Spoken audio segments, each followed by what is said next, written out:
Ladies and gentlemen, welcome back to another episode of Football Meblerone. I'm Leon Grajcivce, and today's guest is Rei Rama, a diehard AC Milan fan. Rei, how you doing? Pretty good, Darren. Thanks for having me. It's a Thanks, pleasure being here. thanks for coming on the show.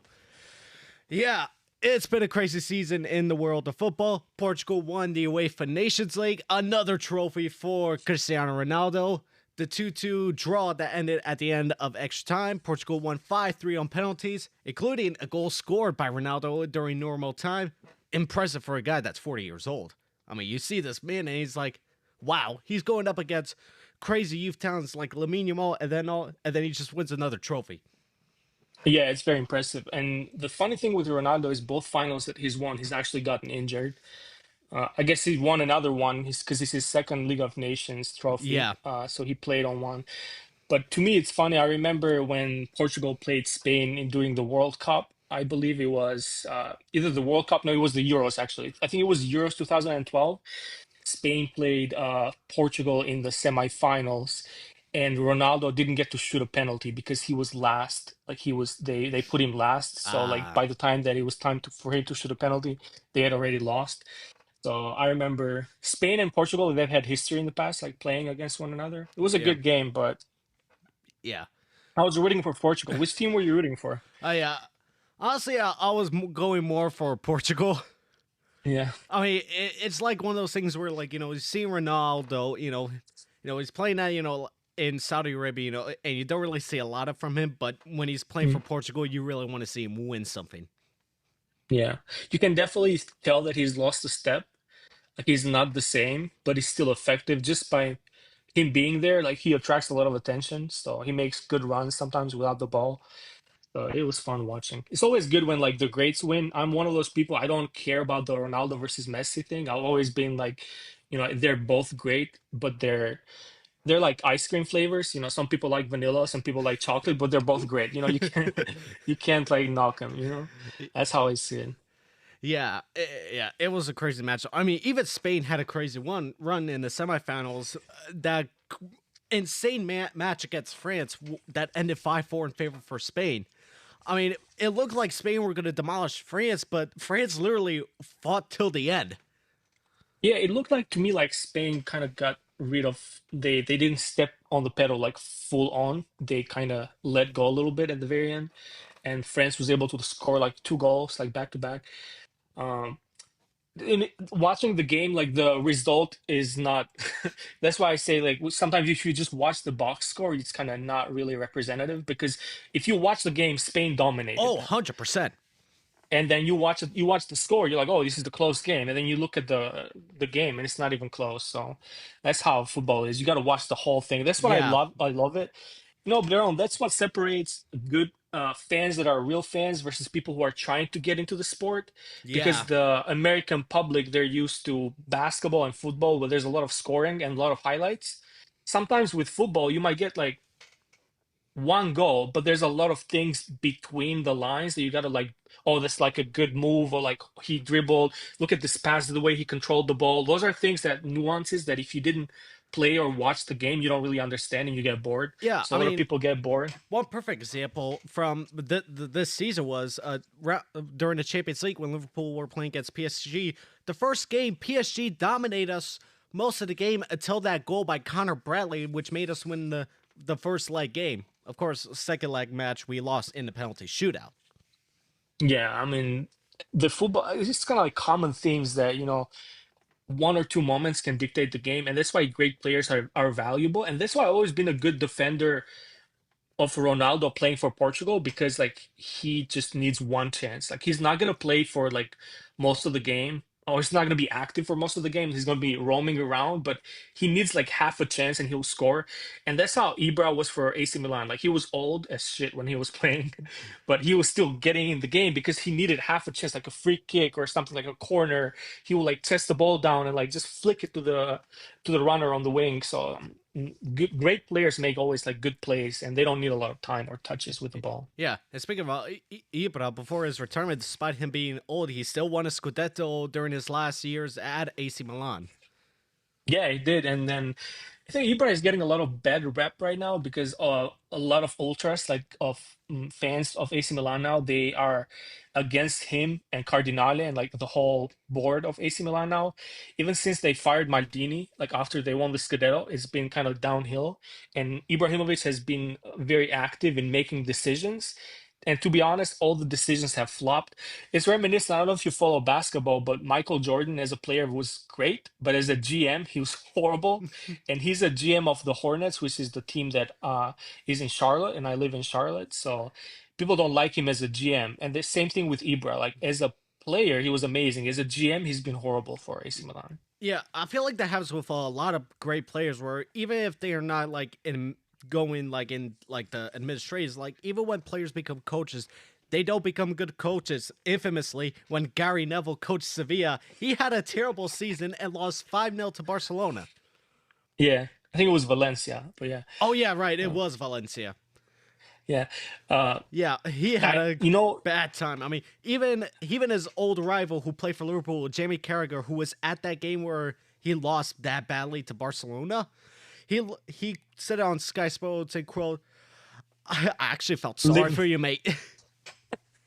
you Yeah. know no, I agree, and you know why, Blairon, is because like I think that when you are very good at something, it's natural to you, so you think it's easy. So when you try to teach someone or coach them, you think that they're not trying, but in reality, like what it is easy to you is not actually easy. And you know what's funny? Like uh mid players become good coaches. Oh, I mean, 100. there are exceptions, but players who are role players or like who know their role or vocal in the locker room, they're the one who become good coaches. Yeah. There are some examples, like Xavi Alonso, for example, and Xavi from Barca. They're both great players and coaches. Hey, So we can't there are forget some. Zinedine Zidane back when he was coaching Real Madrid. Yeah, Zidane. But then there's an example like the what's the coach for England? Tuchel. Yeah, Thomas Tuchel. Yeah, he was horrible. He was a like a bench player for Mainz, I think, and then he became like a great player, a Yeah. great coach Yeah. for Speaking about Mainz. Mainz, No, you also had yeah, Jurgen Klopp who played for Mainz. yeah. Yeah, great player. I Jose mean Mourinho. Guardiola played for Barca. Mourinho played, but was bad. Yeah, So yeah. yeah. And if you look back like early 2000s, you could have also said Arsene Wenger during I that mean, incredible Arsenal side when they were invincible, where they had players like Dennis Bergkamp, Thierry Henry. yeah, all good players. I feel like I was saying earlier, it's very weird how all these good players have become coaches now. Now you look at who's been coaching. Pirlo has coached, Inzaghi has coached, Shevchenko has coached. Like you're looking at AC Milan, like all these players. Seedorf coached for a little bit, AC Milan. It flopped really bad. I don't know if you know that. Uh, Seedorf coached AC Milan, it was so bad. Inzaghi coached AC Milan, it was bad. Yeah. Gattuso coached AC Milan. It was bad. Oh yeah. And speaking about Gennaro Yeah, Gattuso, he was just appointed head coach of the Italian national team, which here's the thing about the Italian national team lately. They're going a little bit of a crisis because although they've only played one game of their World Cup qualifier, they lost that game 3-0 to Norway. yeah, It's been a disaster for Italy during trying to qualify because they missed out on the last two World Cups. They missed out on 2018 after they lost to Sweden. They missed out the 2022 World Cup after they lost to North Macedonia. And yeah, so, and the weird part is in between those times, they won Euro 2020 after beating England. yeah, yeah. That's the thing with Italy. I feel like, and with national teams in general, because the way tournaments are set up, that is after every 4 years, you don't really have a lot of time. Like you have like there's a limit amount of like a golden period where you have to like win, and then like it deteriorates because like people get old, and then like national teams kind of have to turn a leaf. The Italy team right now, they're not really good. To be honest, I'm not very surprised that they're not doing well. Look at the team sheets and compare that to like 4 years ago and compare it to like when Italy won the World Cup in 2006, for example. Look how many good players were back then, and then the players now they're average. So I'm not very surprised by them not doing well. Then again, like it's only one game. I don't get like firing coaches. Look, Yeah. there you just scapegoating them because like, what's the new coach going to do? It's the same players. You know what I mean? Yeah, pretty much indeed. I mean, we're not gonna find out how they're gonna be if they're going to be in the World Cup until next year, in which in that case, you could quote Gattuso on the Italy Yeah. team's performance. Sometimes may be good, sometimes may be shit. Yeah, no, that's funny. I've seen that interview. But Blair, the same thing for Albania, like our national team. I feel like we have this is our last chance to qualify for a World Cup because I feel like after this one, our players who are very good now are gonna get old. Yeah. And it's gonna be like, how old is Broya right now? Like 26? So, yeah, I around that. think Yeah. Yeah. next 4 years is gonna be 30, Like how long he's probably gonna have like another one in him. Uh Probably the one after this one is probably gonna be his last one. I don't see him, you Yeah. know. Yeah. Oh, Broya is 23. Oh, okay, so like 27. He probably has two major tournaments in him Pretty then. much. I mean, Euros and another World Cup if we do Yeah, able to qualify. Because yeah, like the thing with Europe this now is, especially with the introduction of the Nations League, it does give other countries yeah. a chance to rack up. This season Kosovo got promoted to League B after beating Iceland in the promotion playoffs. So Yeah. No, I think I like the fact that they've kind of given meaning to the games. Like there used to be a lot of international friendlies and a lot of people would hate them because it's like a random break. Now the games mean something. I like Nations League on that aspect, but I don't know, man. Like I don't know if you want to talk about the Albanian games. They've been yeah, not too long ago, but I Y- personally don't like how some of our players are being used. I don't y- know about um your opinion on that because I don't like, for example, Broya is playing on the wing and he's kind of useless on the wing. Like there's nothing that he does well on the wing. He's just fast, but that's just it. yeah. It's one of those things where you see a lot of great prospects.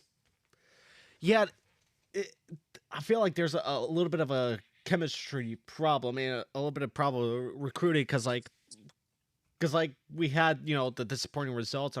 That missed penalty during the game against Serbia, and also that 1-1 draw against Latvia, which that goal that we got, it wasn't from our players. It was from an own goal. Yeah. I mean, the build-up was nice, but just if you look at I think it was like we were 66 and they were 138th or something on the ranking for the World Cup, uh, like Yeah, Latvia and Albania. So that's one of those games where imagine this. Imagine like there's a both Serbia and Albania are have the same amount of points, and then it comes down to goal difference. yeah, It's gonna whoever beats Andorra and Latvia by my more goals is gonna qualify. Essentially, that's gonna be it. yeah. Because like in that group, England are pretty much guaranteed first place. England are guaranteed, and then I think like if we play for a draw in against Serbia, if we play for a draw over there, and then it comes down to who beat Andorra and Latvia, you got to win those. Those are like gimmick points. You can't just not get easy points. I don't know. Yeah, It was kind of annoying. Are you a Silvino in, Silvino out guy? Or I have my opinion with coaches. I would like them to finish the whole qualifying and then like you pick up a new project whenever the new tournament or qualifying starts. I don't like changing midway through because yeah. Disaster can happen. Yeah. I will say keep them. Wait to see how we do throughout the qualifiers. If it's failure, then replace them because changing coaches mid qualifiers only brings disaster. Just look at the U.S. how they missed out in 2018. yeah. Speaking about US, Pochettino has been horrible, man. Oh, 100%. So, I signs never are liked him starting as a to coach. improve.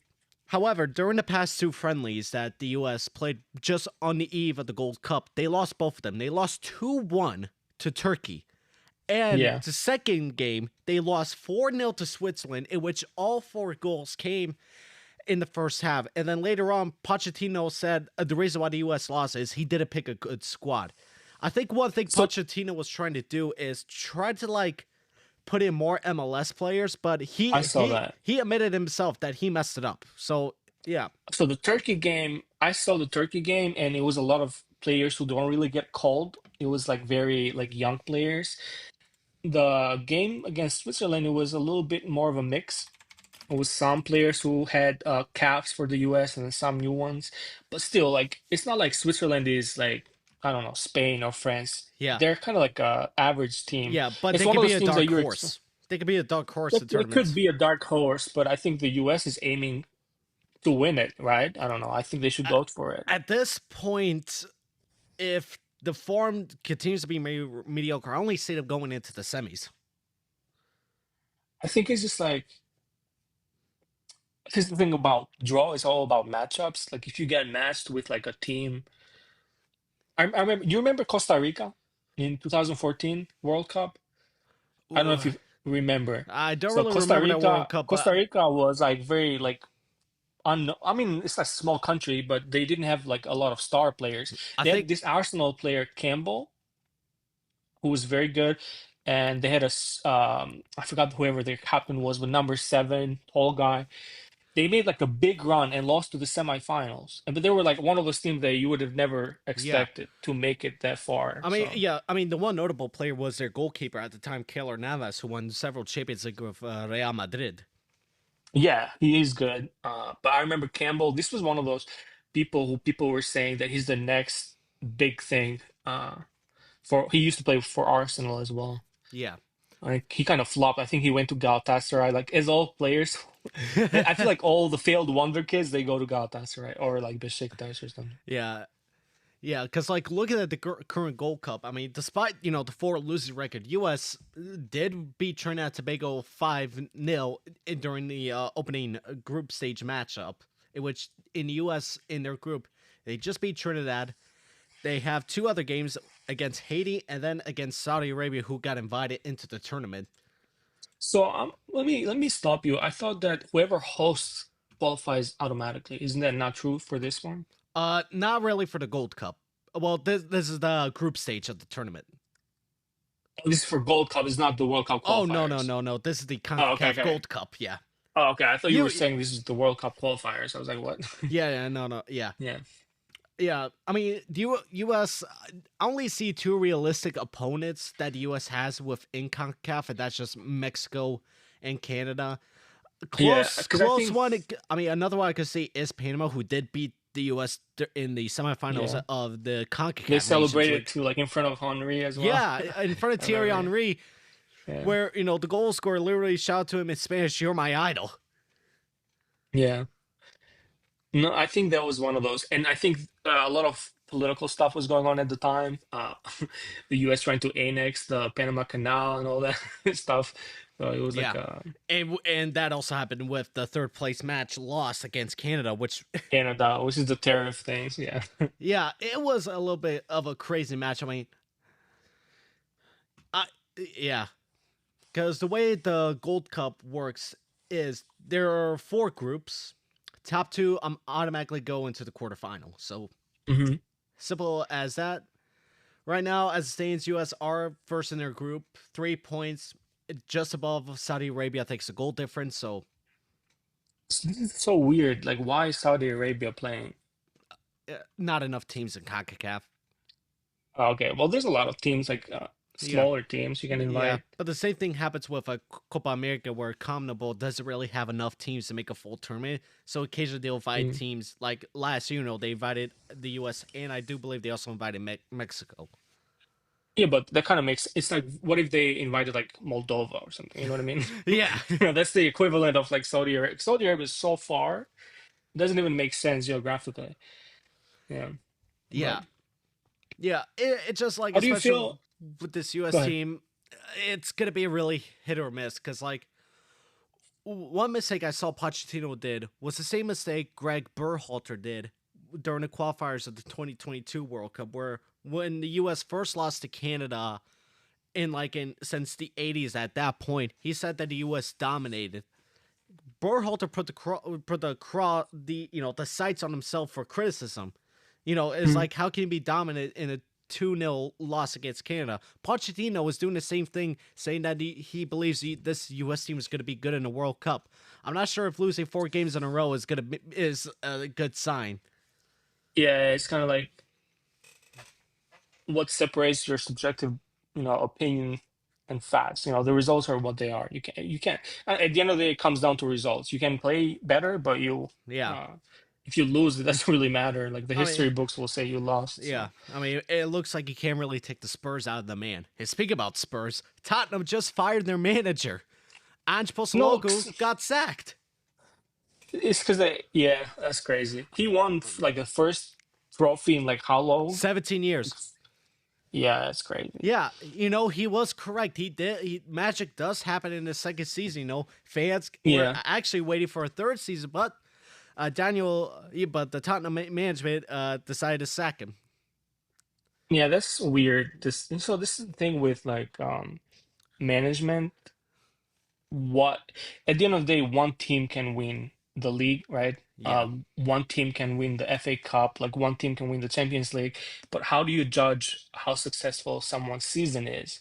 By trophies or by their results and the way they play, how many tickets they sell, and things like that? Because yeah. Spurs won a trophy, but they were horrible in the league. Oh, 100%. They almost like were relegated. I think they're the one of the only. I think they're the only Premier League team who's never been relegated. If I'm not mistaken, you can like fact check me on that. But I believe that I saw this online that Tottenham is one of the only, in Inter Milan as well as one of the teams that has not been relegated from Serie A as well. Yeah, yeah. Tottenham were well, see, the weird thing about English football is when it comes to Premier League, they only count seasons past 1992 because that's when the current Premier The League was name, formed. yeah, yeah, yeah. Because during the pre-Premier League era, like Tottenham were actually decently successful. I mean, this before their current Europa League win, they actually won the previous UEFA Cup back in the 70s. Yeah. When it was 70s is a long time ago, Yeah, so some people were not even born. But they've had good moments throughout the years. I remember the Bale era was very good, and then when Berbatov, Aaron Lennon, this is like 2008, 2009, they were very good, like very fun team to watch. They've always been a fun team to watch, but they never quite made the big step to win the league. I think it's one of those things where, well, if Leicester can win it, I feel like any team can win it. yeah, That was one pretty of the much. like, yeah. Yeah, that Europa League final was one of the weirdest finals because, like, you had two really bad performing English teams during the Premier League, and then Tottenham win it thanks to that goal.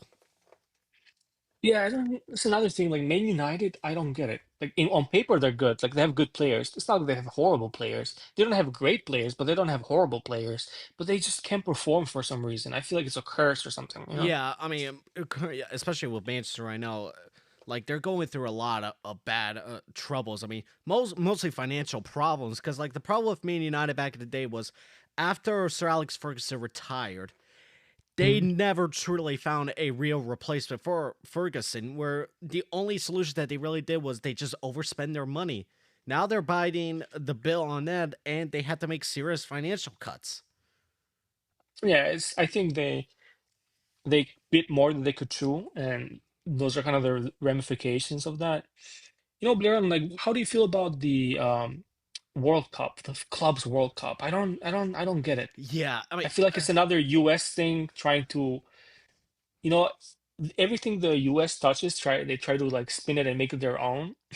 I think it's like one of those things where yeah, it's not good quality football. It it feels weird. It feels very it doesn't gimmicky. really like because like especially the way how they reformatted because the old Club World Cup is now what is the current Intercontinental Cup, where it's just the winners of each continental tournament. I mean, I know Yeah. 2019 Liverpool won it after we beat the Copa Libertadores winner Flamengo in that.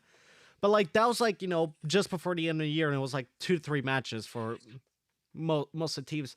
But especially with this current format and the way that they put the schedule running at the same time as the Gold Cup, it doesn't really make sense. It does not make sense. And a lot of you can't tell me these players are taking it seriously. It looks like friendlies to them. Like they're not giving effort. Look at Bayern How are you Munich. gonna They just how beat are you gonna Auckland City incentivize? 10-0. Yeah, because how are you gonna incentivize like players? Money? Like they don't, like they make enough money. Like I don't know. Yeah, and you're adding extra travel to that. You're putting a lot more games that the players are going to deal Yeah. increase their injury risk. And it's lopsided. I Can you mean, imagine Bayern playing Inter Miami? Like they're gonna destroy them. yeah. I mean, Inter Yeah. Miami drew 0-0 to Al Ahly. And they almost lost because they had a penalty that they missed.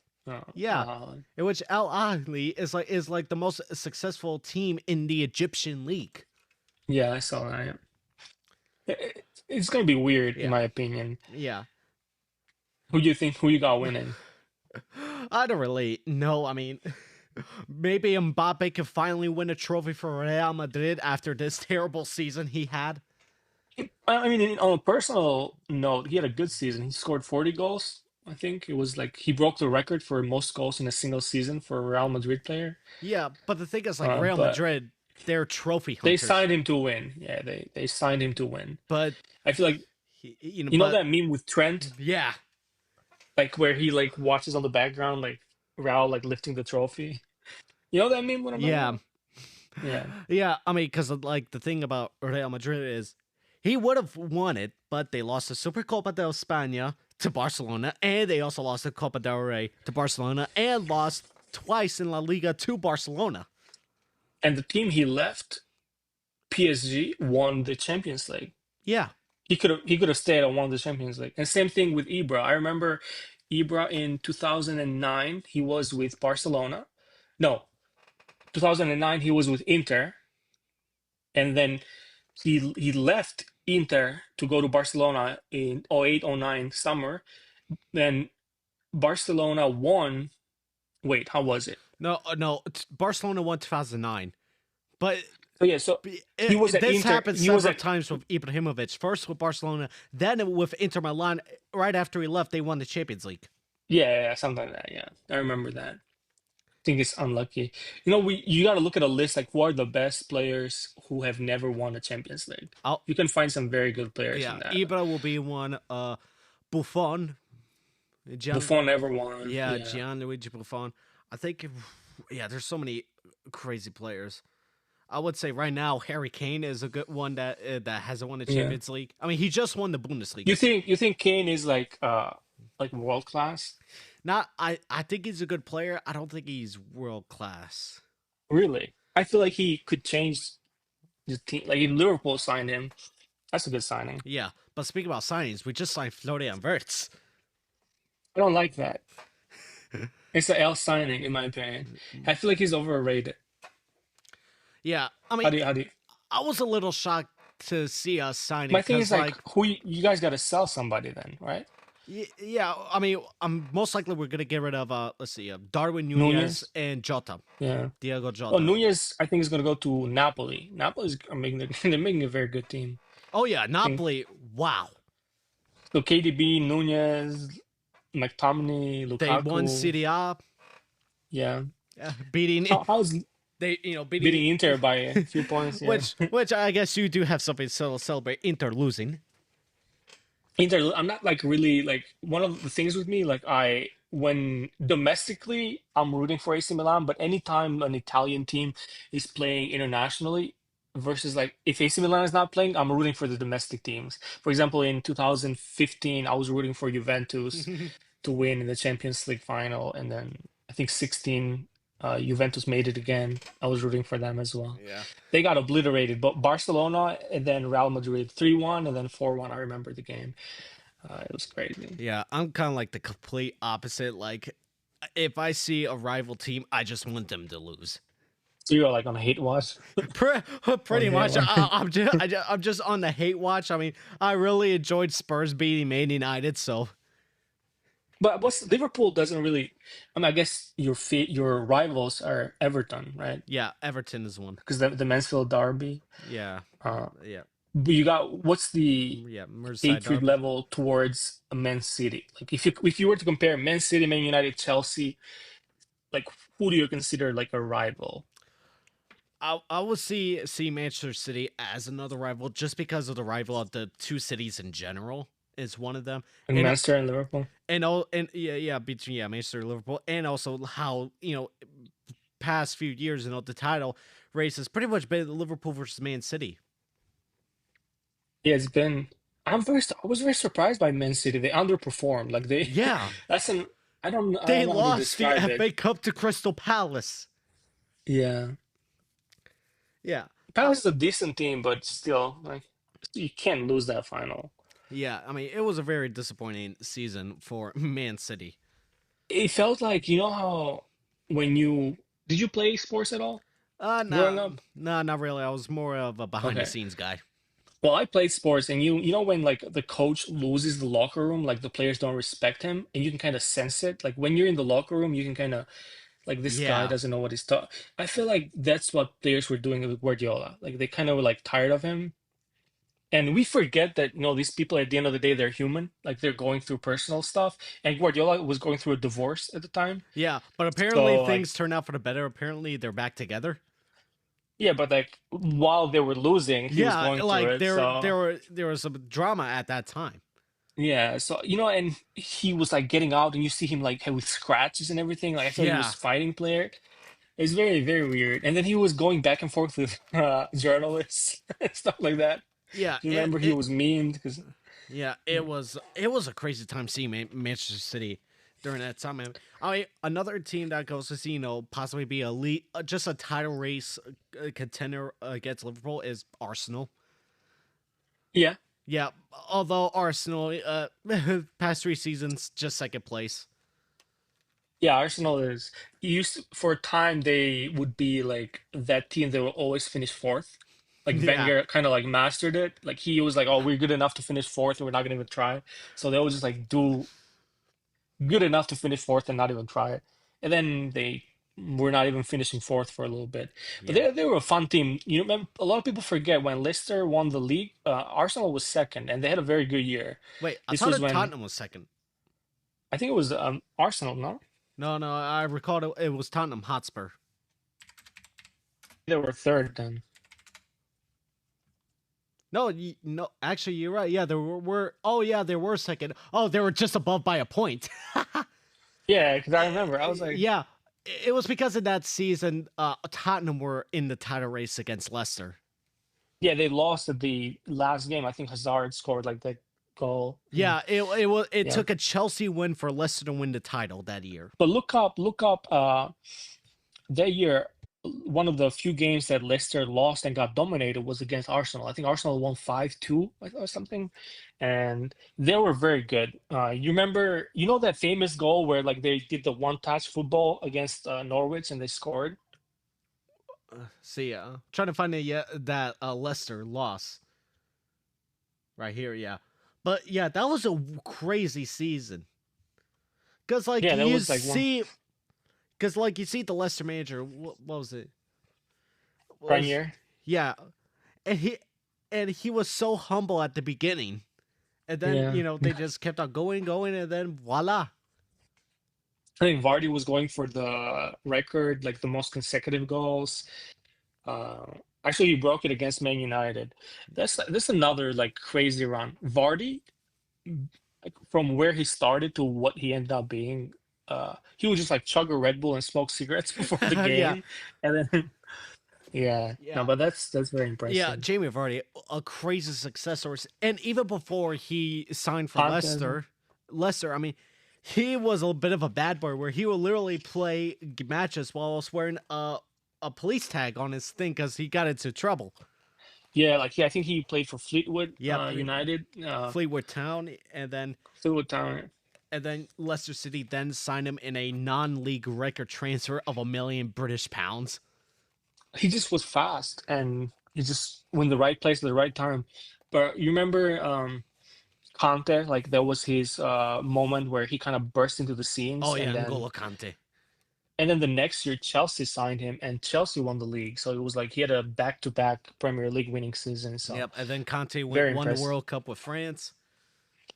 Yeah, I think he's underrated. One of those people where like if you don't know the game, you're like, why is he like being talked? But if you understand the game and like he's very, very impactful, like the way he's the box to box guy. I played during high school like 4 years. I even played in Albania a little bit, even with the under 13 national team. But those people like it's genetics, like the way their lung capacity, their oxygen capacity, your max oxygen capacity, you can't train that. That's just genetics. He just doesn't get tired. Like you get tired and he doesn't, and there's nothing you can do to like stop him. Yeah, yeah, because yeah, especially with Conte, like before City League, he mainly played for French sides before he played his sole season at Leicester City. I think he played for Caen or whatever that team was. Yeah, Khan, see, Balou, Balouguet in France, and yeah, he's now Yeah, currently at Al Ittihad in Jeddah in Saudi Arabia. yeah. I Is mean, the same team as Mitai, right? And Benzema, right? I believe so, unless if Benzema is at Al, yeah, same club as Benzema. Yeah, and Mitai. So Yeah, Benzema pretty much nearly won everything as a player. yeah, Benzema was yeah. I feel like he was an unsung hero for Real Madrid because he was there during the Ronaldo years. He was there, Champions after Ronaldo Leagues. left. Yeah, so Yeah, he was the captain at some point. So he won 5 Champions League with them. and like France would just not uh call him for the national team because he didn't have a very good relationship with Deschamps. Yeah, Uh, pretty much. so Yeah. that's where politics play in international football. Like we talked about it earlier, where you say that chemistry and not calling the right people, playing the right people. Yeah. Uh, I see that with the U.S. with Pochettino not putting on Christian Pulisic. but I think isn't that like more him trying to give the other people like a chance That's what he versus was like going for. Pulisic really wanted to play, but it's a little bit of a beef going on between the manager and the player himself. because I thought it was more so like, well, you have your place and we want to try out new people so they can prove themselves. To me, it felt more like that. I don't know really the story behind. But Pulisic has been very good for AC Milan. A lot of people they're not fans of Pulisic. He's very good. He's one of those people like he doesn't look he looks like he's in the wrong sport, but he plays well. He doesn't have the build. Like he's not built like a player. He's built like a baseball player. Yeah. Yeah, it's one of those weird things where there's it's those archetypes that we see a lot where players are either better for their national team or for their club.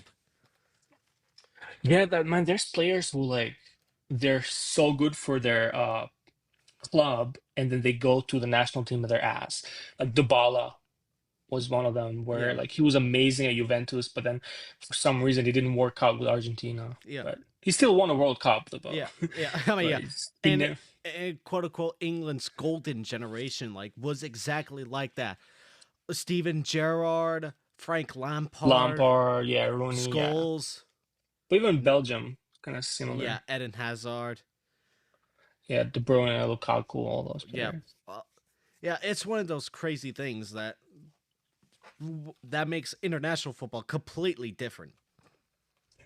I think yeah, international football is more so like continuity, and that's why I'm against firing coaches because I feel like if the I mean if the coach is not doing if the team is playing horrible and they don't respect him, go ahead and fire him.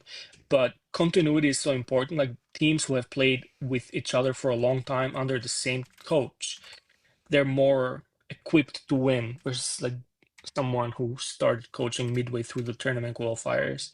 They're gonna struggle. So Yeah, Kosovo, especially with also with the Kosovo national team,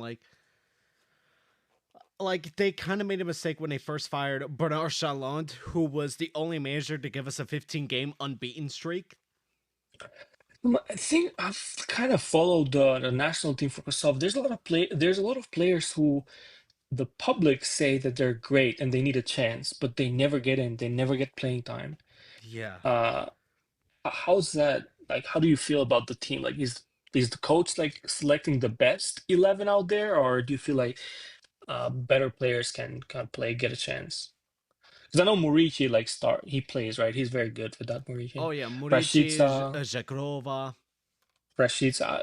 The federation is it goes through a phase where selection of national team players is very political and competitive. It's gonna be a tough age for Kosovo. We are doing pretty good. Gonna be League B and Nations League.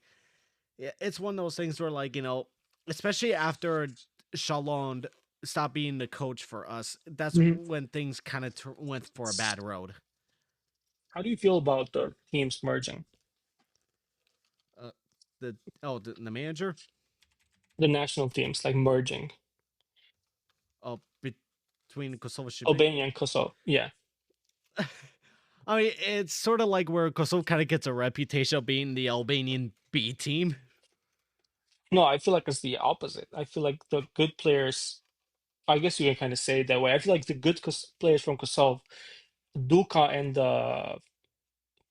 Fischer, like a football at Shakhtar, they try to like get them. They Yeah, try to poach them. But there have been cases where better players have chosen to go for Kosovo. For example, Amir Amani, who's the yeah, captain, Rashica, who chose to switch the team um, after he was left out of the Euro 2016. hmm So there's been a few cases, but I feel like we would be such a strong team if like players were under one team. yeah. I mean, yeah, it's one of those things where, like, even when we first became a FIFA member, like, I was disappointed to not see Jaka and Shachiri because they were actually given a chance to play for Kosovo after we got our FIFA membership. There were, Yeah, yeah, because but it's fun. Shachiri was born in Gilan and Jaka's parents are from Podujev. Yeah, I think they were given a chance, but it's just like they were set up For on the other yeah, team, in so it Switzerland. felt like, yeah, it's almost like a.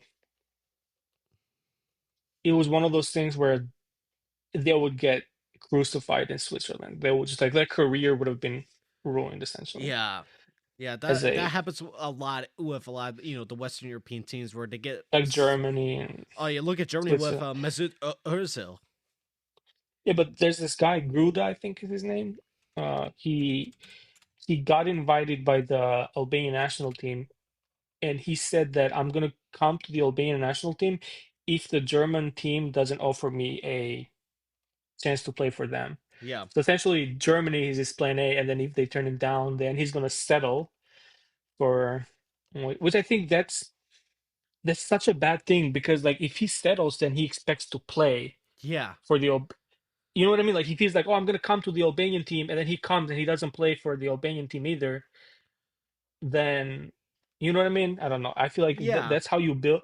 Those are the weird politics where players settle and then they expect to play because they're like, well, I decided to come to play for you. I should start, right? So yeah, yeah. It's one of those things where, like, you can't really expect to be guaranteed a starting position in the it's team. the national team. It's not the, you're not playing, this is not a Sunday league. You know what I mean? Yeah, Like, I mean, it happens with a lot of players where they want to play for, like, like their parents' home country, but instead they just play for their country of birth. I mean, famously, Ibrahimovic, he wanted to play for Bosnia. The federation didn't let him play, and he decided to play for Sweden. yeah, I mean, there's a lot of cases like that. And then, like, a lot of these people who get demonized that they're not playing for the team of their origin, if you actually dig and look through the facts, it's like they were either like asked to pay money to play, or they're like something crazy happened when they were like very young. And then when they're successful, the federations will call for them, but then the parents are like, well, when we try to get in like the right way, you kind of rejected us, and now you want us to like play for you after, when we're successful. So I kind of get both sides. I'm not really like super pissed at Jaka and Shashir for Yeah. not playing. Jaka, like, actually like gained a lot of respect when he played against Albania, and he had that like one-on-one, and he like have you seen that clip where Was he it had a during Euro one-on-one? 16? Yeah, and he purposely missed. Oh yeah. I mean, another thing that he also did so similarly, he purposely decided to not intercept the ball when Switzerland were playing against Kosovo. He just stood there and let Kosovo Yeah, score. yeah. So I mean, and then the way when they played, when Shaqiri both and Jaka played against Serbia in the World Cup oh my 2018. gosh. That's like one of the best games. That was one of those things where like a lot of people were so confused. They're like, "Why are you guys rooting for Switzerland?" And we're like, "You guys don't understand. Like, Yeah. you got to know the background." And especially like in 2022, that kind of became an unofficial rivalry, Switzerland versus Serbia. Yeah, because they played again in the World Cup, right? Yeah, Yeah, they played Shachiri again. scored, and then he shushed everybody. Yeah, I remember. This was when Jaka got into with the Arsenal fans. the yeah. Yeah, it No, it was was. the goalie, right? I think Jaka got into with the goalie a little bit. They were like pushing back Oh and yeah, yeah, forth. yeah. Jaga got into a bit of a scuffle with the Serbia players. Yeah. Yeah, that was a crazy match. In 2018, that'll be a very memorable match. I will never forget that day. Yeah, I was kind of, it was a little underwhelming though, the Albania versus Serbia game, in my opinion. Oh It yeah, felt very, yeah, it didn't feel like nothing can top, in my opinion, the atmosphere in 2012. Oh, no, 15, right? Or, yeah, 2015, when they did the oh yeah, that was 14. 14? Yeah, when Yeah, we did the 14. flag with the Yeah. drone. Man, like, man, that thing, you know how goated that was? Like, I don't think people understand, like, the planning that Yeah, went into because like that. you got are saying so. Ismail Morina, the guy who Ismail ran the Morena, drone, yes. uh, when when he was explaining why he did it because a few years ago, Serbia fans burned the Albanian flag during a matchup. I think what was it? It was against Greece they were playing or something. I He think it was saw, against Italy. yeah, it was against Italy. He saw that because he was living in Italy at the He time. lives in Italy, yeah, Yeah, he yeah, lives in yeah. Italy. And then he got an idea where he was at a park and he saw kids playing with their drone. So he came up with this idea where when he found out at that time Albania and Serbia got drawn in the same group, he decided to devise a plan to fly a drone with that banner in the stadium in Belgrade. And then, before the match, like a day before, he hid in the church next to the stadium, left his drone there. Yeah. Once he flew it, he later abandoned, his controller, got into a car and drove straight to Kosovo. Yeah, I mean, it was very impressive. Speaking about drones, do you know you can deliver with drones now? Like you can DoorDash food Oh and the yeah, drone del Man, that's crazy to me. yeah, a little bit crazy. I mean, I don't have that available in my area yet, so I was I think I was trying to order something and then I saw like drone and I was like, what the heck is a drone? And I click on it and it's like, oh, it delivers food for you. And I was like, I'm not gonna pay. I think you have to pay like a crazy fee for it to hmm deliver.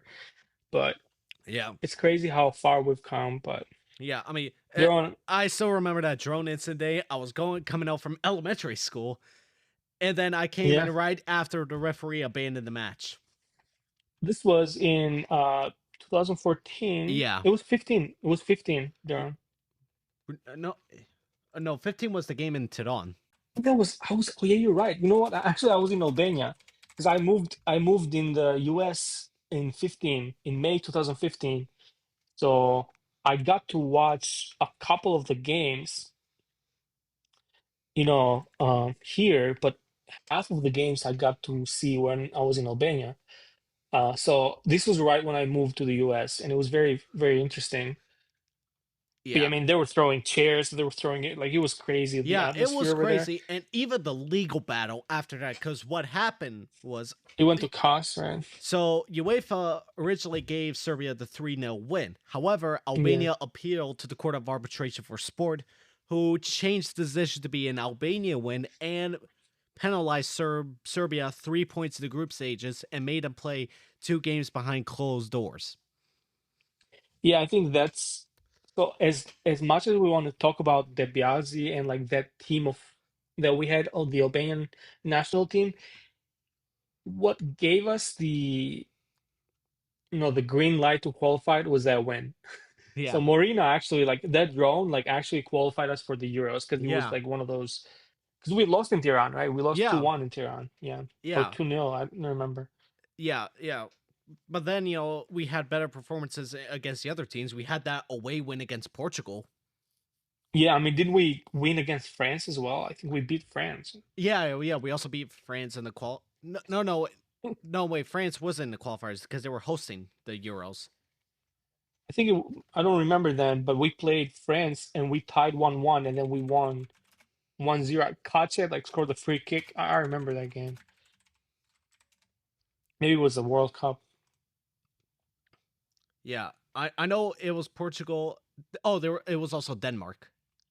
I believe that No, we also beat, or maybe we beat France in a penalty in a friendly. was it a friend? No, because it was two. It was away and home. Look up the next qualifying then. Maybe it was the next tournament. Maybe it was for the World Cup, 2018 maybe. No, yeah, I don't see France in anywhere. I guess it was just a friendly. Mm. Yeah. You sure? Oh yeah, it was friendly. Yeah. Dang, my memory is so bad. Yeah. I mean, yeah, it was I remember the game. I remember the goal though. It was a nice free kick. yeah, I remember yeah. that. Yeah, it was just a friendly a year before the tournament. Wow. Yeah, I think that's why I got kind of like mixed up with the two because it was 'cause we played them in the tournament actually as well. It's kind Yeah. of crazy, Yeah. and we lost. 2-0. I still have not forgot Gashi. To me, like I still we're still beefing with Gashi. Remember that chance he had against Switzerland? Oh Uh, man. Yeah. that 1v1. I think he thought he was offside, but that's why you always got to finish. You play with until you hear a whistle. That's what you're taught when you're playing. You play until you hear the whistle. So he kind of stopped and then he kind of fumbled it. Yeah. Yeah, I mean, and especially in that year, we only got that one win against Romania. Which is good still. I mean, we Yeah, did better than this one. yeah. The I will say the last Euros, was a little we unlucky. We kind of got unlucky. we unlucky, but we did break a Yeah. record, 23 seconds. I feel like if things with football, it's the way a ball bounces can change the whole trajectory of a tournament. We were 1-0 up against Italy. Like, let's say we defend and we, you know, hold that win, we were through, and then you never know what happens after that. So, because Yeah, that's how Greece went all the way. That's how Greece won it in 2004, yeah, which I still don't know how they did it. yeah, and It's then yeah, crazy. and they beat Portugal in the final. The host, yeah. Yeah, with a very young Ronaldo. This when Greece, that's kind of like the downfall of Greece as a country because they went bankrupt after Oh because yeah, they hosted the Olympics after that, and then after the Olympics they hosted the UEFA Champions League final. If you look yeah, at the history, yeah, so it kind of bankrupted the country because I don't think they were set up properly to do it. yeah. And you know how like, but I still forgive them because that's when we in Athens we won against Liverpool. So anytime like we beat Liverpool and as AC Milan, you know what I mean? Like, mm, Well, in that case, I'll have to be on Team Istanbul on that one. no, that final was crazy, man. Because the I still remember. I don't remember. I was 5 years old, of course. I remember seeing the highlights. You know how like when you're young and you are exploring the game and you watch the games live, right? But then you were like, oh, I want to learn more about the history of the game. Like, let me watch some highlights. And you come up on these compilations, like all the goals of the Champions League final. Hmm. And I remember when I was young, we used to have Digital, and Digital had Super Sport, where like the channels, Yeah, and Super Sport had this. It's kind of like a documentary. They did this documentary thing where they would play old games. Um, so they had a program. I forgot the title, but it was like old classic games.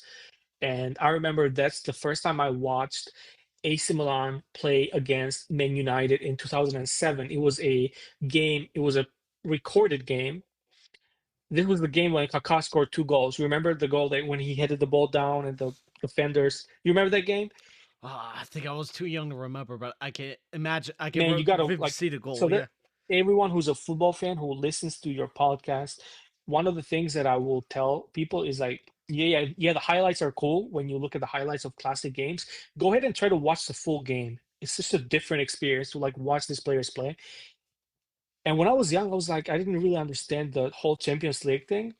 I didn't know that there was a home and away, and it showed that AC Milan played Man United and they lost 3-2, but they had scored 2 away goals, and then they won the next game 3-0 Yeah, in yeah, with the old away goals rule. yeah. So I was like, why are they like? Why did they go through? They literally lost. I was so upset. I was like, they lost the game. And then my dad was like, no, no, what's the next game? He's like, tomorrow they're going to play the next game, because it was a pre-recorded thing. It was not the actual season. Yeah. Like I said, Super Sport had this thing where they recapped the previous year of Champions League and they played all the games. Now I remember watching those games back to back, and I was like, okay, I'm an AC Milan fan from then on. From that point forward, I was an AC Milan fan. And I mean, we won in '07 as well. And I remember going to school, I was first grade. We came back. If you were not an AC Milan fan, like you couldn't be anything. Everyone in high school was. in Albania was an AC Milan fan. Not a lot of Premier League fans at the time, you know. Yeah. Uh, I actually one of my close friends in Albania, he's a Spurs fan, and he's such a rare breed, you know, because he's born and raised in Albania, right? Born and raised in Albania. It's Fier. It's actually a small town in Fier, Yeah. and he was a Spurs fan. I was like, what the heck is going on? Like he had like a Harry Kane jersey and everything, and yeah, and there was another guy who was the coach of a youth team, and he was a Liverpool fan. But I'm talking about he was a Liverpool fan when Liverpool was asked. I'm talking about like you remember like Suarez years? Oh, the Brendan Rodgers years. Oh God. Yeah, Oh, Andy Carroll. ugh. Yeah. He was a Liverpool fan. So like, hear me out. He was like he was a fan of Liverpool during that time. So can you imagine how happy he was when they won? When Salah had that amazing Oh season my and they God. called him like a one season wonder. I Yeah. think Spurs and Liverpool were going at it, right? It was 2019, we beat Spurs in the because Champions League final. That because especially being a fan this was the at the time where I saw the really bad times with Brendan Rodgers where we had like Grujic and like random players that didn't make any Lovren, Balotelli. yeah, Balotelli. And then Jurgen Klopp came in. We lost Europa League final. Next season, we barely qualified for Champions League. Then we made it to the final, lost to Real Madrid. But then 2019, I knew we were going to win it after that 4-0 win against Barcelona. Oh man, that's crazy. Like this is one of those things that people got to watch those classic games because it's just like the feeling Oh that you my get when they God. play short and they do the little. Because here's the Uh, problem. I was able to watch the game because I was at school. I was listening to the commentary on my app. And then when only the third goal, when we equalized on aggregate, I screamed so loud that everybody thought something went wrong. 'Cause I remember watching. You know how like the first game Barcelona dominated Oh them. my gosh. Messi had that like amazing free kick. I don't know if you Yeah. remember. So I saw that I was like, oh yeah, Barca is through. So I'm not even gonna watch the second game. Like they're done, you know. Oh my gosh, I almost got And into a fight after that first game. Barca same fans thing wouldn't happened. stop trolling me at that time. I almost got into a fight. Same thing happened with Roma, Roma Yeah. and Barcelona. It was just Yeah. like Barcelona is just, and with Inter this year, like what the heck? Barcelona never like games are. Yeah. If it's a goal fest, Barcelona is losing essentially. You know what I mean? Pretty much. I mean, and then, when I heard that Origi scored a fourth goal, I knew we were going to win the Champions League that year. Like Origi like gives me such like it's just a reflex that I cringe because we signed him and he was horrible. We signed him at AC Milan. He's one of those people that he's just an impact sub, but if you start him, he's just bad. Yeah. I mean, that wasn't the Like best. That wasn't the only memorable Origi moment that he had that season. I mean, when he scored the winner against no, Everton, I that mean was like the also. FA Cup, yeah, Oh my gosh, that header when the ball was hitting the yeah, just bouncing on top the crossbar. You see Pickford try to save it, and then Origi he just heads it in. Yeah, yeah. I mean he had moments. Like, yeah, but Liverpool, I mean, Klopp did a great job. He managed personalities real well because a lot of players in that team deserve playing time. And I was like, why they keep signing wingers? Like, who's gonna? They're like they have Jota and then Diaz and then yeah, Salah and then like they keep signing wingers. I'm like, how is he gonna manage all these players? But he did a great job. But like, and yeah. they were very unselfish. I do wish he would have played Shaqiri more when he was in Yeah, Liverpool. That my only Liverpool shirt is a Shaqiri shirt, and he he did had play though. great Like moments. yeah, He he did scored play. those two goals against Manchester United that got Jose Mourinho sacked. Yeah, I mean he did play, but you gotta like he's gonna start him over like Yeah, and Salah. he had some injuries, so He was on the down, yeah, yeah, on the yeah. downfall. Also earlier when we were talking about Albanians being fans of random teams, I had the most random example: former Albanian Yeah, president Ilir Meta being a Celtic fan. yeah, that's a crazy one. You know what I mean? Like that's how you know there's no correlation at all. Yeah, Uh, that is the it's most. just like you. How That did you? I'm trying to think of a story. Like he like opened the TV station and he just randomly saw it. Like why is he a fan of Celtic? Because I yeah. know Eddie Rama is a Juventus fan. Yeah, apparently he watching the team helped him relieve the stress of being president. Celtic. Yeah. I don't think I've ever seen a Celtics game like from beginning to end, Y- unless it was like Champions League. Actually, I've seen one. It was when they played Barcelona in the Champions League and they won 2-0. You know that game when what's that guy? Yeah. Was this tall midfielder Wanyama or something? Victor Uh, Wabayama? no, that's a NBA player. Oh, Oh my God, yeah. Yeah. Wanyama. Yeah. Apparently, looking at the story that he gave about his first time watching Celtic was when they played against Partizan Tehran in 1979. Yeah, that's cap. No, it was one of the very rare moments that the Hoja regime allowed. Because the way that works is the old UEFA Cup, every domestic European champion was eligible to play, and it was one of the few rare times where an Albanian team played. Yeah, Yeah, and he no, I first believe saw it. the I know yeah. because I know Flamurtari, which is the team that represents Vlor. They played Barcelona, and I don't know if you've seen those games. Uh, and Yeah. they scored like this great goal, but I don't know. With it's very quirky, like you mentioned. Yeah, I mean, yeah. How was your like? How did you grow up to become a Liverpool fan? Oh, Because my it's brother-in-law. not. My Well, what's brother-in-law. up with your? He What's up gave with? me a Liverpool shirt when he first met me. Really? Yeah. And was this before you were a football fan? Yeah. How, okay, and then you just like you were curious and you were like researching it, and then you kind of followed it. We started watching matches together. And what year was this? It was oh gosh, it was like 2012, 2011, 20. It was like 2010. It was hard. It was like 2010, 2011ish. This was Taurus series. Yeah, I think just yeah, it was still when Steven Gerrard was an amazing player.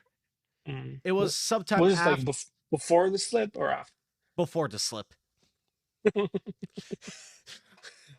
Ah, Dembaba, you remember Dembaba? oh my gosh. I was so disappointed. It's funny.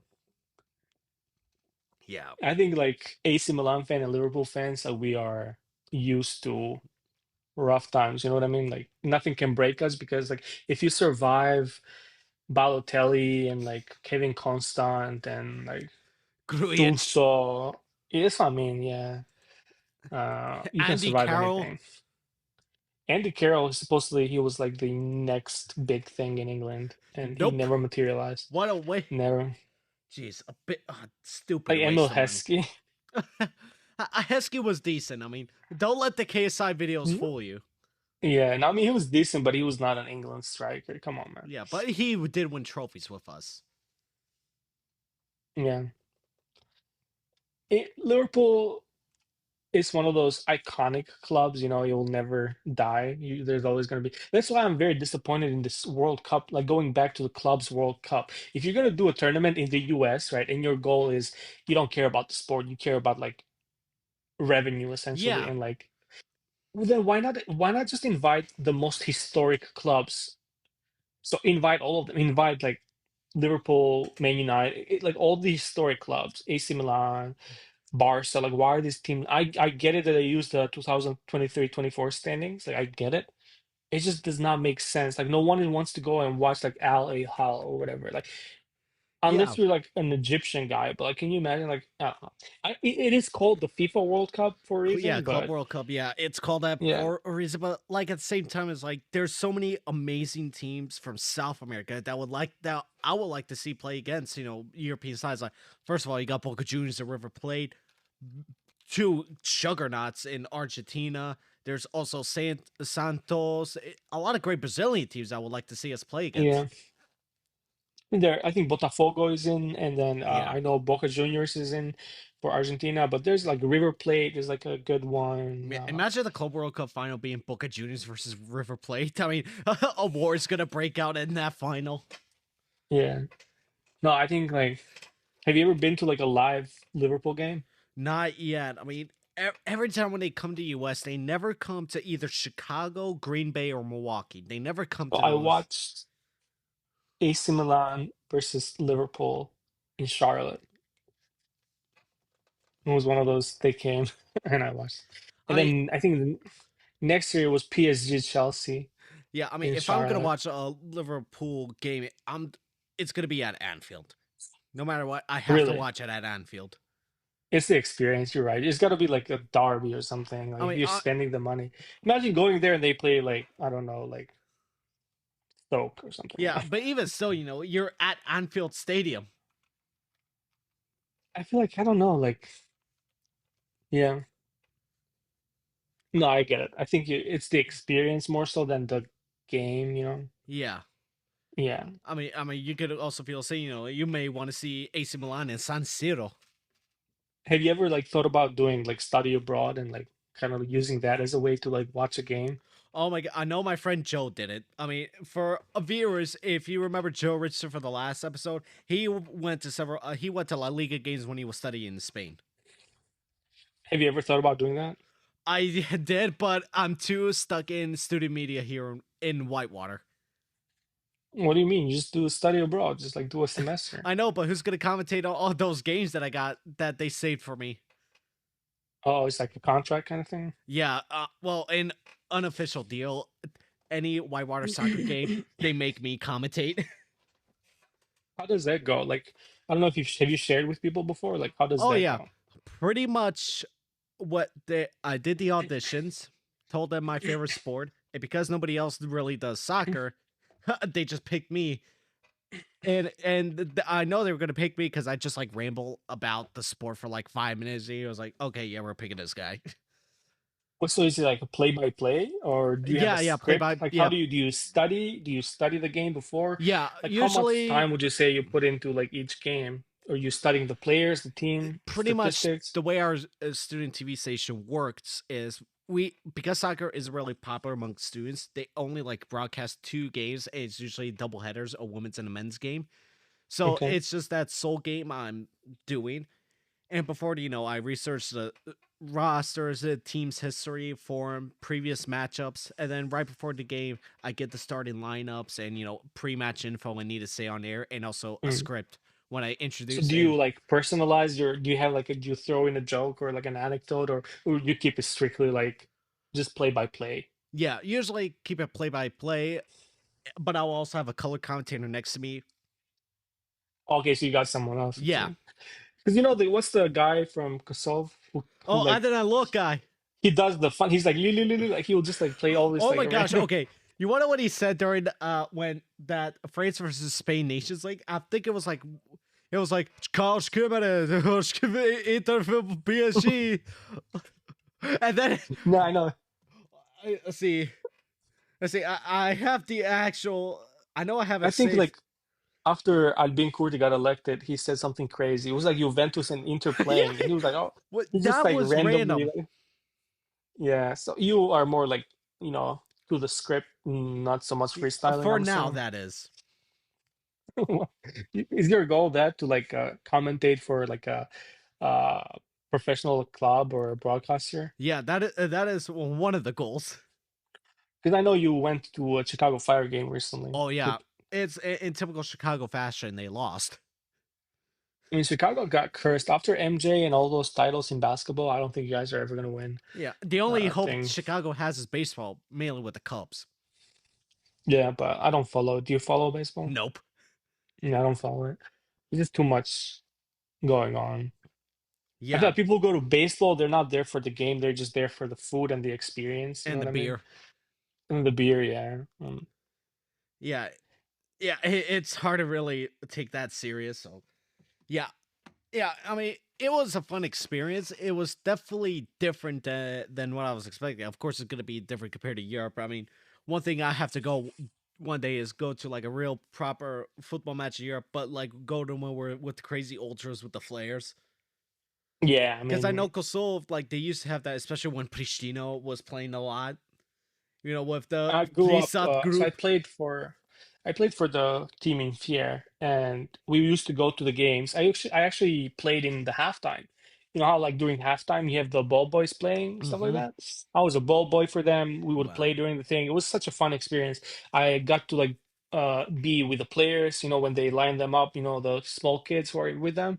I was one of them, so it was fun. But the teams in Albania, they're not really like at the time, like a lot of games were being sold out because the team was good, and then the team kind of got mid, so the tickets were very cheap, and then the experience was Yeah, not what it is. So Kosovo, the downfall kind of is for a little bit of an unfortunate reason is because there was a lot of fighting between ultras. Like we could have stopped fighting.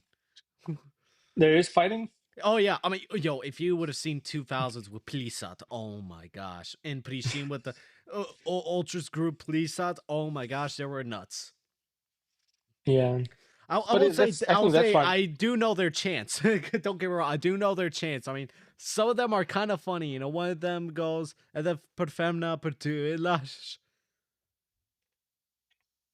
No, you know what's funny? Like that's what the rivalry makes the game. You know, there's Yeah, no, you know what I mean? Like it's just I know Tiron is big with like KF Tiron and Partizan. Partizan and the Dynamo like recently. But no, the thing with football and sports in general is we give meaning to things that are not that important at the end of the day. Like some people, like their whole mood changes. I'm not one of those. See, like I'm a fan. You know, I'm a big fan. You know, I'm invested, but I'm not invested to the point where I'm arguing with like close friends or relatives, or like I've seen people like get crazy after their team loses. I'm talking like breaking things and things like that. I will never be a fan like that. But it's funny how like as a people, like as a species, we get so invested in things that don't really have a meaning, and we tie our emotional well-being to that.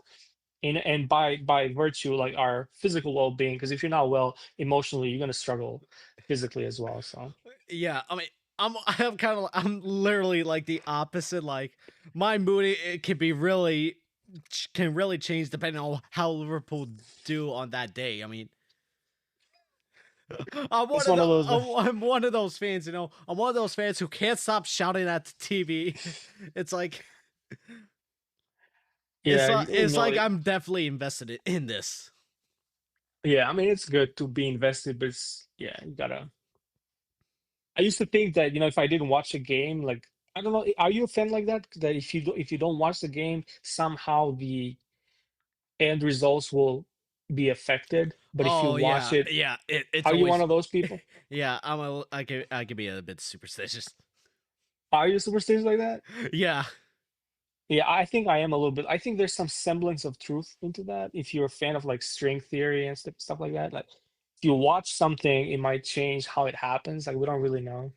There's this theory that is crazy that you're living like one of the different versions of the universe. So like if you watch the game, this will happen. If you don't watch it, this will happen. And then if you watch it midway through, this other thing will happen. Like, so everything you do during the game can affect the result of the game essentially, because there's an infinite number of universes if you're into Yeah. that kind of stuff. But Yeah, it's a little crazy. I mean, and one thing about football is it's like, especially like how you let the team affect your mood. It creates a lot of memes online. for sure, and that's the beautiful part of the game. It's not just the game, it's what happens before and after. And if you're a journalist, you're gonna have a lot of material, right? You Oh can my gosh! Remember it's like a last year when 24/7. we were breaking spaghetti in front of the Italian fans? Yeah, yeah, that was just hilarious. That's what makes sports great. I know Yeah.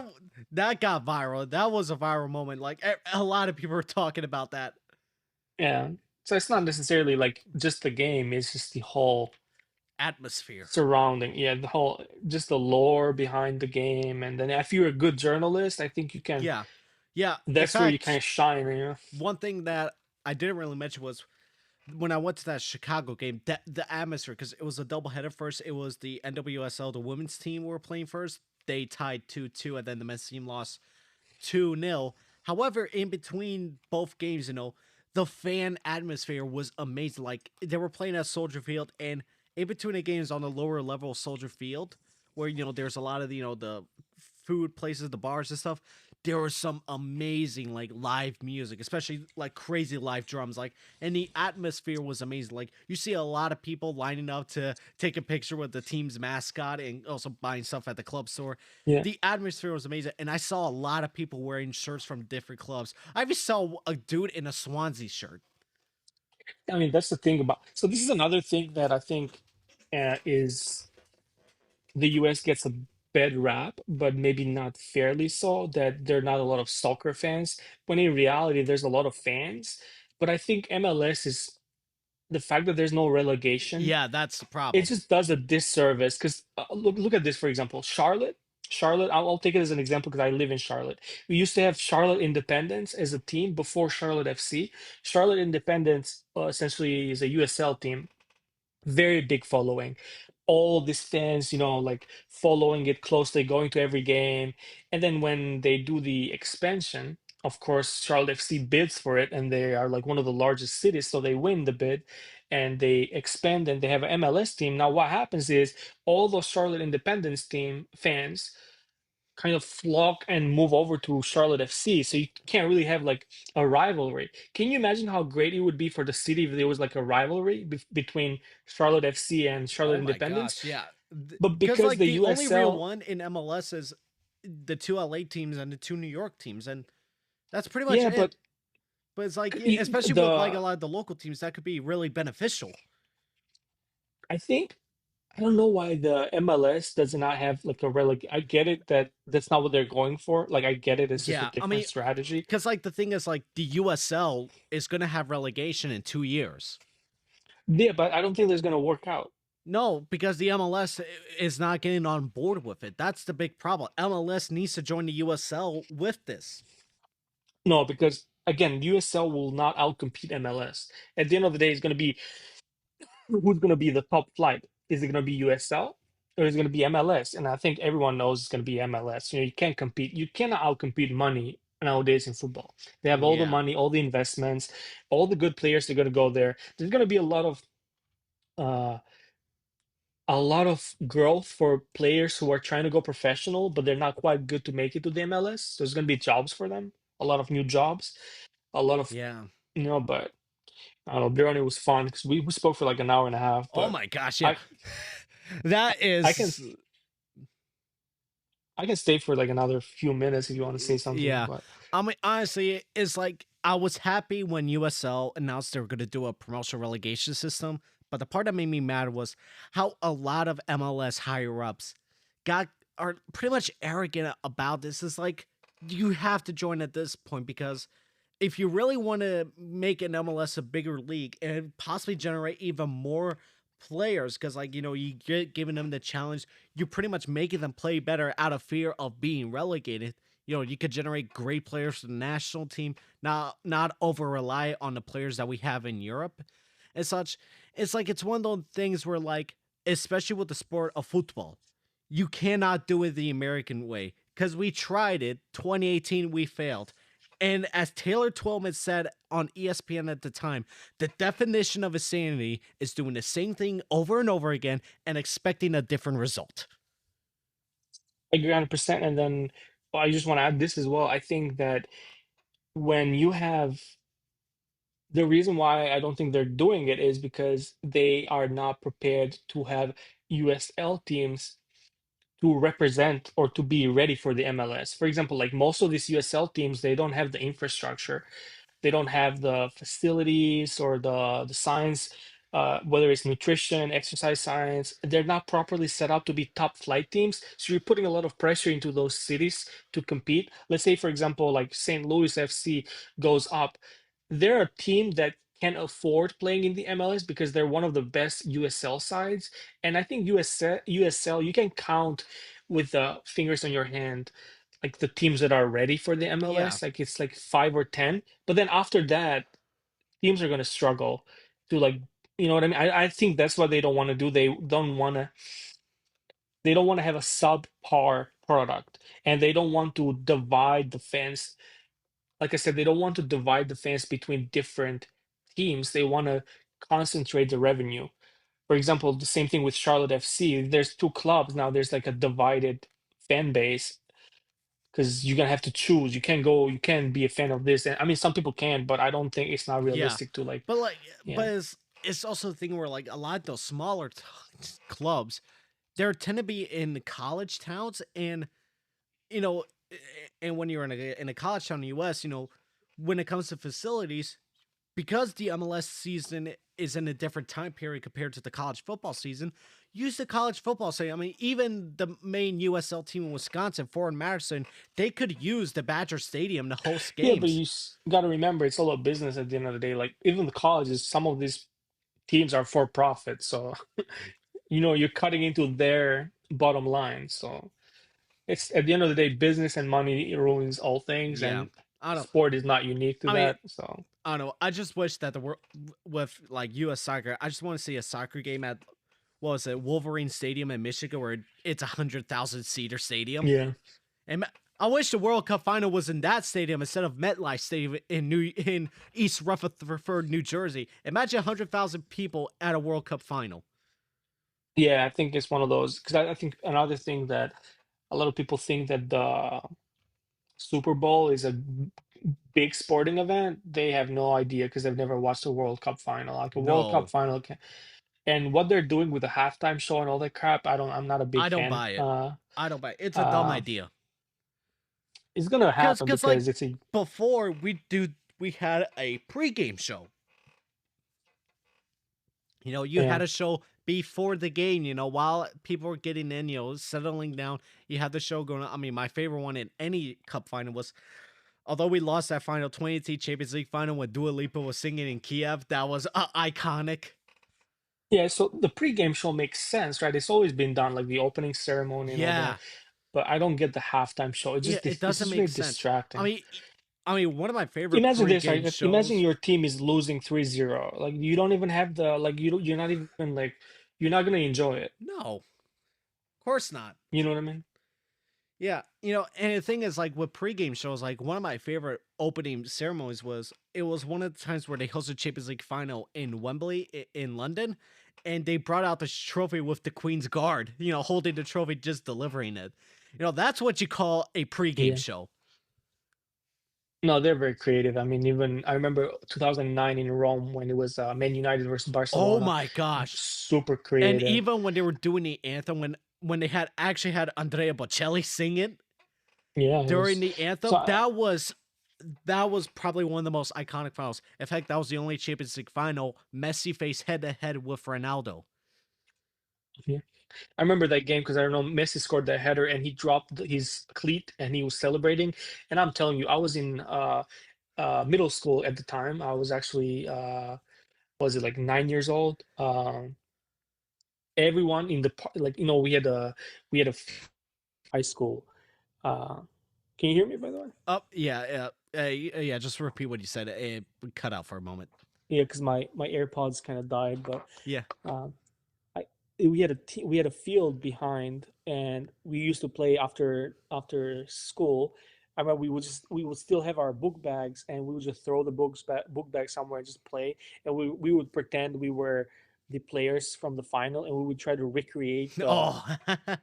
we would try to recreate the goal. You know what I mean? And we were trying to score a header like how Messi scored, and you know how one of those things where in your head it looks great, but then you like see the replay and you're like, oh, it looks bad. hmm Like in my head, I thought I scored like a similar type of goal, and then you look at the replay, it's like, oh my god, like what is going on?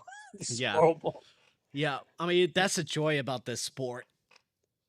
Yeah, I mean that's why I like it because you really don't need a lot. You need a ball, and then even if you don't have a real goal, you just get four rocks, and then you just like Yeah. you just need friends. Yeah. I mean, it's just one of those things where like it's a reason why it's the most popular sport. 100%. And then You also, yeah, you could play it anywhere. and that's why I don't buy the whole US thing where they're like we don't have the infrastructure because look at Brazil. Like Brazil is actually one of the poorest areas in Brazil produce the best players Yeah. because it all comes down to like you don't need a lot to you just like I said you need the ball and then two goals and Yeah. then you let Meanwhile, here in the States, we charge a stupid amount of money to have kids playing in academies, yet you're leaving out so many potential of yeah, young, it's talented paid to play. players if you don't give it the chance, then you're not going to get the full talent of that. I mean, how do you think Barcelona scouted Messi back when he was playing, in the streets in Argentina back in Newell's Old Boys in his youth club? How do you think La Masia scouted him? I mean, they wanted him so badly, they signed his contract with a napkin. Yeah, there's another thing, like, because I played youth football in Europe, and then I played a high school here in the States, and then here it's more so like the goal is to win and not to develop players, even at a young age. For example, like I remember when I was like 13 and playing in Albania, the goal of the coach was not to win tournaments. It's youth football. The goal is to develop. So like it was a very high emphasis in training, and then like with the ball, like drills, things like that. In the US, it's more so like winning. Like people are focused into winning and they play a horrible brand of football. Long balls diagonally, you Oh, five, and then you just like pray for the best, but that's a horrible brand of football. But those are the teams that win in the US. And then you have this stupid rule here in high school where you do hockey style substitutions. it You can doesn't go make in, sense. and I was like, wait, I got so upset in my first high school game. He pulled me out in like 15 minutes in. I was like, what is going on? He was like, oh, you go back in. And I didn't know I didn't know it at the time that you could Yeah, go in it and doesn't out. make sense. I mean, there needs to be better consistency, especially with that. And of course, people are going to argue about that. It's like, it, you can't do the sport the American way. It's a fundamental. It works in a fundamentally different way. You have to go with the flow. You No, got to you have to learn to like play the it's system, and then you can win. No, I think fundamentally the way that's why we'll never win a World Cup, because look at the high school game. Like it's a different game. They're doing this stupid countdown. They're like if a timer runs out, you just stop and there's no added time. Like what is going on? It Like yeah, they're it doesn't counting make like sense. I 10, mean, and you hear a buzzer. yeah, and it's the same thing in the college level. They also do that ridiculous thing. Is like, this is not this. This cannot last forever. I mean, this is literally insanity. We've been doing this forever, and we barely win everything. The only thing So we have a Daryl, chance of winning is winning either the Gold Cup or Nations League, but we will never win a World Cup. yeah, we'll never win a World Cup. I mean, I remember this, and I want to end it with this one. I remember I was in high school. Our team was good throughout the years, but it had never quite been good enough to like qualify for playoffs for high school.